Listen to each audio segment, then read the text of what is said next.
BC రిజర్వేషన్లు schedule 9లో చేర్చడంలో కేంద్ర ప్రభుత్వం నిర్లక్ష్యంగా వ్యవహరించడం సరికాదని మాజీ మంత్రి జీవన్ రెడ్డి అన్నారు. బీసీలకు 42% రిజర్వేషన్ల అమలు కోసం కాంగ్రెస్ పార్టీ సంకల్పంతో పనిచేస్తుంటే ఎక్కడ కాంగ్రెస్కు పేరు వస్తుందోనని బీజేపీ, బీఆర్ఎస్లు విమర్శించడం దురదృష్టకరమని ఆయన తెలిపారు. ప్రతిపక్షాలు విమర్శలు చేయకుండా ప్రభుత్వానికి సహకరించాలని జీవన్ రెడ్డి కోరారు. ఊరోడు మాట్లాడి ఇంకోటి మాట్లాడతారు. సపోజ్ మీకు ఇంకోటి కూడా చెప్తున్న వాళ్ళు తెలియాల్సింది అవసరం. Suppose if this 4% reservation is not taken in to account, వాళ్ళు ఈడబ్ల్యూఎస్ హక్కుదారులు అవుతారు. ఈ 4% రిజర్వేషన్ సౌకర్యం గట్ట వాళ్ళు పొందలేకున్నట్లయితే ఇందులో పొందలేనటువంటి వారు కూడా ఉన్నారు. 4% రిజర్వేషన్ సౌకర్యం పొందలేనటువంటి వారు కూడా ఉన్నారు. వాళ్ళు ఆటోమేటిక్గా they will get entitlement in EWS as per their economical weaker section below poverty line కి అనుగుణంగా.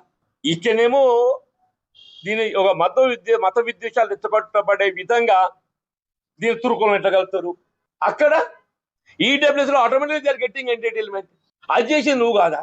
మరి ఎందుకు ఈ మత విద్వేషాలు రెచ్చగొట్టడం? రాజ్యాంగ నిబంధనలకు అనుగుణంగా మన బాబాసాహెబ్ బిఆర్ అంబేద్కర్ గారు ఏదైతుందో దూరదృష్టితోని ఒక ఆలోచన పరంగా ఏదైతుందో మరి రిజర్వేషన్